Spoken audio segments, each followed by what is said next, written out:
one of Hollywood's most fascinating urban legends, surrounds a project known as Atuk, which was intended to be the film adaptation of the 1963 novel The Incomparable Atuk, penned by the Canadian author Mordecai Richler. The urban legend of Atuk revolves around an unproduced Hollywood comedy screenplay that is believed to be cursed, as several prominent actors attached to the lead role have died tragically before the film could be made. The curse supposedly started with John Belushi, who read the script shortly before his death in 1982. Shortly afterwards, comedian Sad Kinison was cast in the role and even filmed a scene, but he died in a car crash in 1992. The project was then offered to John Candy, who passed away from a heart attack in 1994 while considering the part. Finally, Chris Farley was set to star in the film before his fatal drug overdose in 1997. These successive premature deaths of its potential leading men have cemented the script's and the project's reputation as one of Hollywood's most cursed projects.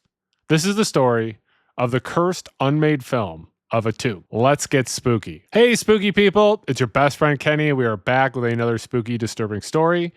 Please make sure that you are subscribed to this channel. Please click like and share this video. The plot of Richler's novel centers on Atuk, an Inuit poet from the remote area of Baffin Island, who is discovered and transplanted into Toronto. He is an immediate, unlikely celebrity, embraced by the city's cultural elite. However, the newfound fame proves to be bad for him. Atuk eagerly adapts to a world steeped in greed and bigotry and pretense, swiftly abandoning his literary pursuits in favor of what Richler describes as more lucrative and hazardous schemes.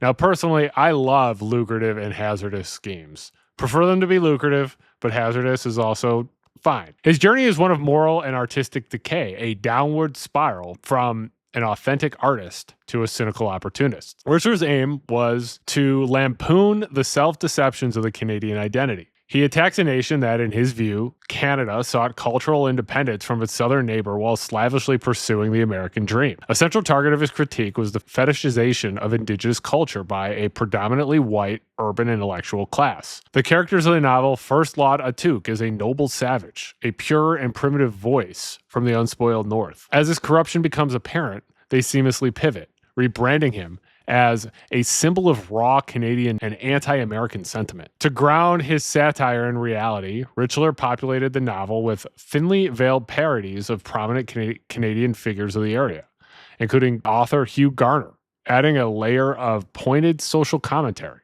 that was unmistakable to contemporary readers. The central theme of Richler's work was the story of an indigenous character's exploitation and ultimate corruption by the machinery of modern urban culture. And it establishes a profound, unsettling irony when viewed against the backdrop of real-world tragedies, which would later consume the film adaptation. The novel is a cautionary tale about how a dominant culture consumes and destroys an individual from a marginalized one for its own profit and entertainment. The film project would become a legendary story about real-life destruction. The narrative of what happened to the movie began to eerily mirror the narrative in the novel. A pool of unique Hollywood talent was brought into the Hollywood system and was one by one consumed and destroyed by the very pressures of fame, addiction, and commerce that Richler had satirized decades earlier. The curse of Atuk is a tragic real-life manifestation of what the novel warned against. The development of The Incomparable Atuk from a script to the perpetual state of pre-production known as development hell began in 1971. Then, acclaimed Canadian director Norman Jewison,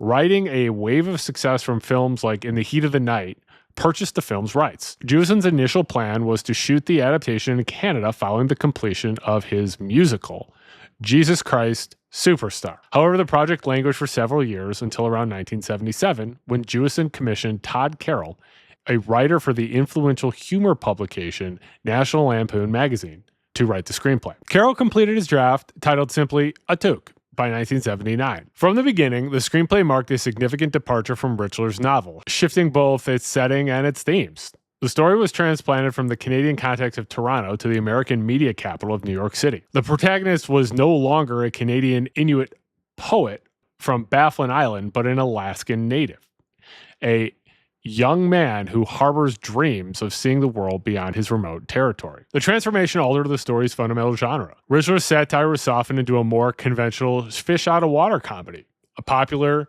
more commercially viable formula in the vein of films like Crocodile Dundee. In Carroll's script, Atuk is a pot-bellied misfit within his clan, a dreamer, who ignores traditional hunting to obsess over his idol, a Donald Trump-esque real estate magnate named Alexander McEwen. When a documentary crew led by a beautiful producer, Michelle Ross, arrives in the village, Atuk sees his chance. After being rebuffed, he stows away in their plane and finds himself in Manhattan. His path to fame is no longer through poetry, but through a stroke of luck. He becomes a media sensation after rescuing McEwen's troubled alcoholic son from drowning. McEwen then cynically exploits Atuk's celebrity to promote a massive controversial real estate development, using the Inuit as a mascot for his message of progress. While the premise had comedic potential, the execution of the screenplay was a significant factor in the project's inability to escape development hell. A review of the 1988 draft of the script describes it as scary bad and fundamentally unfunny, suggesting it read less like a comedy and more like a serious coming-of-age drama. The reviewer notes that the script's pacing is laborious, with long delays in getting the protagonist to New York, and that the writing style itself was characterized by dense, difficult-to-read paragraphs. Look, we all hate walls of text, right? Atuk's motivation is the abstract desire for wealth and success, a goal that leaves him without a clear personal journey or an emotional anchor once he arrives in the city. The lack of a compelling character arc likely contributed to the script's failure to attract sustained commitment from his studio. The project's status in development hell meant that it would be passed between a succession of actors. The physically specific nature of the lead role, a plus-size comedic actor,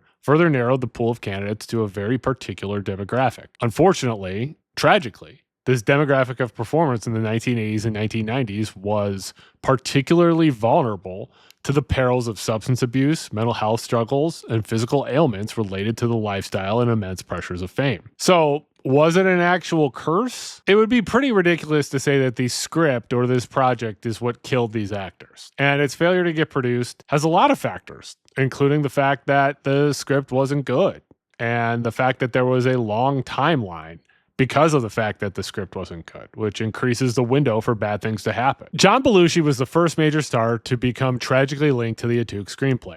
His connection was personal. The script's author, Todd Carroll, was a friend and had Belushi in mind for the title role as he was writing it. In the beginning of 1982, Belushi read the completed script and, according to reports, immediately expressed interest in the project, positioning himself to bring the character to screen. By 1982, John Belushi was a comedic titan. His chaotic energy had defined the early years of Saturday Night Live, and he successfully translated that fame to the movie screens, like with huge hits like Animal House and The Blues Brothers.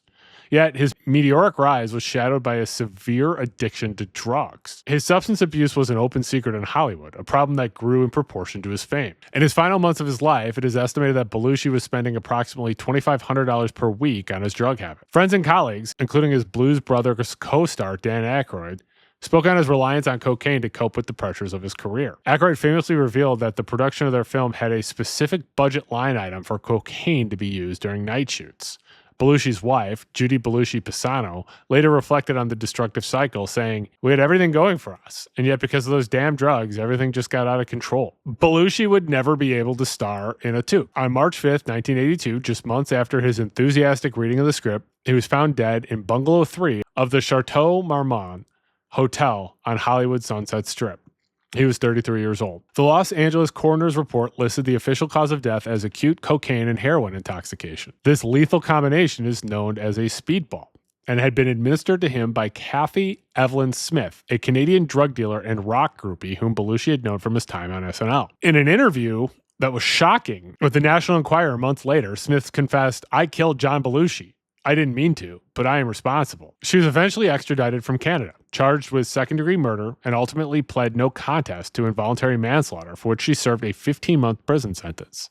Belushi's death was not a mystery or a supernatural event. It was the tragic, foreseeable culmination of a long and public battle with drug addiction. With his passing, however, began the first chain of the Atuk curse. 6 years after the death of John Belushi, the Atuk project was resurrected from development hell. In February 1988, United Artists moved forward with the film, casting the volatile and popular stand-up comedian Sam Kinison to the lead role. Unlike any of the other actors associated with the project, Kinison actually made it to the set. Production commenced in Toronto, and for a brief period, it seemed like Atuk would finally be made. Kinison was known for his preacher-like intensity and primal scream delivery, and it was an interesting and maybe unconventional choice to bring the character to life. The production, though, was short-lived. After only 8 days of shooting, filming was abruptly halted. The primary cause of the collapse was Kinison himself. the comedian, who also had his own well-documented struggles with alcohol and substance abuse, apparently became difficult and confrontational on set. The conflict arose over the screenplay. According to screenwriter Todd Carroll, when it came time to start filming, Sam wanted it rewritten. Kinison's manager, Elliot Abbott, had allegedly promised him creative control without securing the studio's approval. When Kinison attempted to exercise his control and make on-the-spot script changes, he clashed with the production team. The studio was unwilling to accommodate his demands. The situation deteriorated to the point where United Artists filed a lawsuit against its own star in February 1988, alleging that Kinison had threatened to intentionally deliver a substandard performance if his demands were not met. The production was shut down, and producer Chuck Roven's brief attempt to recast the role proved futile. The lawsuit that followed was reportedly financially devastating for Kinison, leaving him in a precarious position for years. 4 years after the onset debacle, on the evening of April 10, 1992, Sam Kinison was traveling to a sold-out performance in Laughlin, Nevada. He was on U.S. Route 95 near Needles, California, when his Pontiac Trans Am was struck head-on by a pickup truck. The driver of the truck was a 17-year-old who had been drinking. According to friends who were traveling behind him, Kinison was not wearing a seatbelt. He was initially conscious and able to get out of the car with only minor visible injuries. His friend and opening act, Carl Lebove, was at his side and recounted that Kinison looked into the distance and began a one-sided conversation. He said, "I don't want to die. I don't want to die." After a pause, as if listening to someone speaking to him, he asked, "But why?" There was another pause before he whispered, "Okay, okay, okay." He then lost consciousness and died at the scene from massive internal injuries, including a torn aorta. Sam Kinison was 38 years old. His death, the result of a drunk driving accident, was the second tragedy to befall a star of Atuk. Following the death of Sam Kinison, the cursed script once again began to circulate in Hollywood. In 1993, it found its way to John Candy, the beloved Canadian actor whose gentle, larger-than-life persona made him a comedy icon. Candy was reportedly very interested in the project. Sources state that he either acquired the rights to the screenplay or formally requested and received a copy with the intention of taking the lead role. One persistent rumor within the lore of the curse even claims that Candy was reading the Atuk script at the moment of his death, although this is not confirmed. John Candy was one of the most cherished comedic actors of his era, known for his heartwarming performances in films like Planes, Trains, and Automobiles, Uncle Buck, and Cool Runnings. Behind his jovial on-screen image, Candy contended with lifelong health struggles. He battled severe obesity for most of his adult life, with his weight at times exceeding 375 pounds. This was compounded by other unhealthy habits, including a heavy smoking habit and, during his early years, cocaine use. Candy was aware of his genetic predisposition for heart problems. His own father had died of a heart attack at the age of 35, and his brother had also suffered a heart attack. The family history created a sense of fatalism that haunted him. According to his children, he made numerous attempts to improve his health through diet and exercise, but the pressures of his career and his personal demons often led back to the unhealthy patterns. On March 4th, 1994, John Candy was in Durango, Mexico, filming the Western comedy Wagons East. After completing his scenes for the day, he cooked a late pasta dinner for his assistants and spoke to his children on the phone before retiring to his hotel room for the night. Sometime during the night, he passed away in his sleep. The cause of death was determined to be a massive heart attack. No autopsy was performed on the body. John Candy was 43 years old. His sudden death sent a shockwave through Hollywood and devastated his global fan base.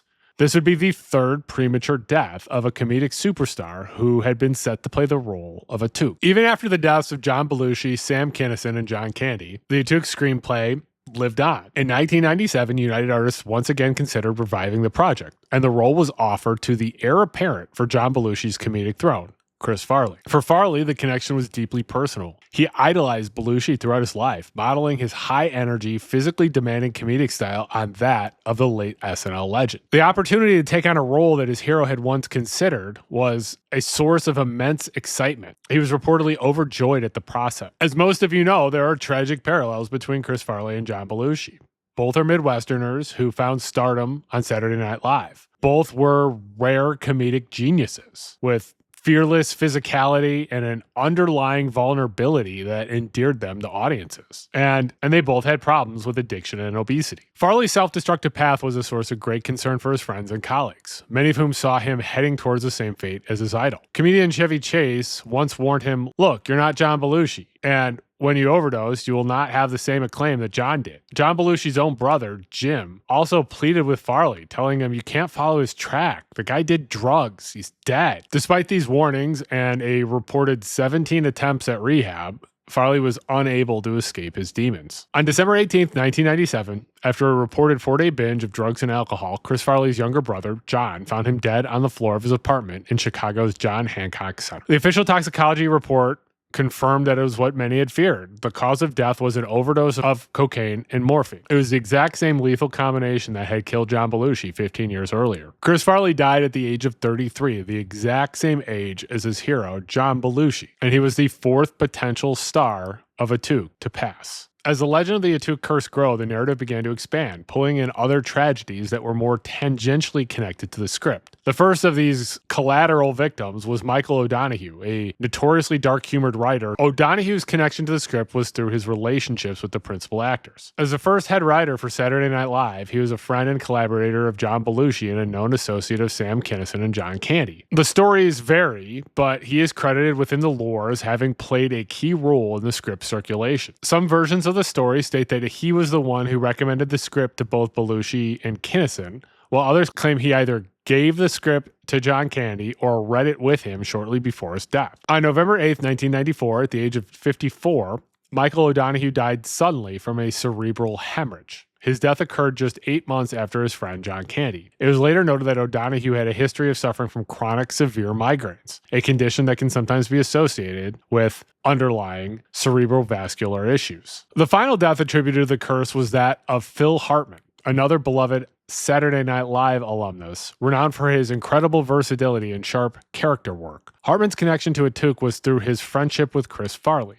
In 1997, as Farley was enthusiastically preparing to take on the lead role, he reportedly showed the script to Hartman, encouraging his friend to accept a co-starring part in the film. On May 28, 1998, just over 6 months after Farley's fatal overdose, the entertainment world was stunned by the news of Hartman's death. At the age of 49, he was shot and killed in his bed by his wife, Bryn Hartman, while he slept. After the murder, Bryn drove to a friend's house, confessed, and then returned to her home, where she reportedly barricaded herself in her bedroom and unalived herself. The couple's marriage was known to be extremely volatile, plagued by Bryn's struggles with substance abuse and jealousy over her husband's successful career. The people believe that there is a supernatural force at work in the story of Atuk, believe it is built on a foundation of eerie coincidence and statistically improbable tragedy. And 6 individuals professionally associated with a single unmade film project died over a 16-year period, from 1982 to 1998. The concentration of premature deaths linked to one script is an anomaly. The power of the legend is amplified by the parallels between the victims, most notably the mirrored fates of John Belushi and Chris Farley. This symmetry gives this story a grim destiny that seems to transcend just coincidence. Some have pointed to Inuit mythology and the concept of the tupilok. In shamanistic traditions, a tupilok is a vengeful monster or spirit crafted from animal parts and even human remains, sent by a shaman to seek and destroy a specific target. This folkloric element provides a ready-made supernatural explanation for the alleged curse, tying it directly to the indigenous subject matter of the story. But despite the compelling story that is the curse of Atuk, analysis reveals a set of rational explanations that accounts for the tragedies without resorting to the supernatural. The curse of Atuk is less a paranormal phenomenon and more of the tragic confluence of pre-existing personal vulnerabilities, confirmation bias, and the distorting lens of Hollywood mythmaking. It's important to keep in mind that every individual involved was contending with significant life-threatening personal issues long before they ever even encountered the screenplay. John Belushi, Sam Kinison, John Candy, and Chris Farley all had extensive and well-documented histories of severe substance abuse and or chronic health problems related to obesity and lifestyle. Michael O'Donoghue had debilitating migraine, and Phil Hartman was trapped in a volatile and abusive marriage that culminated in a horrific act of domestic violence. The script did not create this danger into their lives. It merely passed through their lives, which were already in danger. Further, the curse narrative relies on cherry-picking data. A crucial piece of counter-evidence is the list of actors who also expressed interest in the project and survived. Over the decades, the role of Atuk was reportedly considered by a number of other prominent comedians, including Will Ferrell, Jack Black, John Goodman, Josh Mostel, and Jonathan Winters. And none of these individuals suffered any ill fate connected with the script. The survival of these actors contradicts the central premise of the curse. That association with the script is a death sentence. And it shows how the legend is sustained by focusing only on the data points that fit the pattern while ignoring those that do not. It's also worth noting that key figures closest to the screenplay have consistently refuted the notion of a curse. Screenwriter Todd Carroll has repeatedly and publicly dismissed the legend, stating in a 1999 interview, "I'm not a superstitious person, and it doesn't have any meaning to me." The story of Atuk fits a similar pattern seen in other so-called cursed productions like The Exorcist, Poltergeist, and The Crow. These are typically films with dark subject matter or productions with genuine onset tragedy, which then become a place for everyone's love of myth-making. Looking into the history of the Atuk screenplay and the lives connected to it leads to the conclusion that The Curse of Atuk is just another powerful and tragic Hollywood myth. The story of Atuk is a cautionary tale about the immense pressures of fame, the devastating consequences of addiction and poor health, and our innate tendency to seek meaning and patterns in the face of senseless loss. It's ironic. A movie that was never made has achieved a far greater and longer lasting cultural legacy in its cursed state than it ever would if it had been finished. Make sure you're subscribed to this channel, The Spooky Lawyer. Make sure that you like and share this video. Follow me on Twitter, Blue Sky, and TikTok. My username is The Spooky Lawyer. If there is a spooky or disturbing story you would like me to cover, leave a comment. Or if you like the video, leave a comment.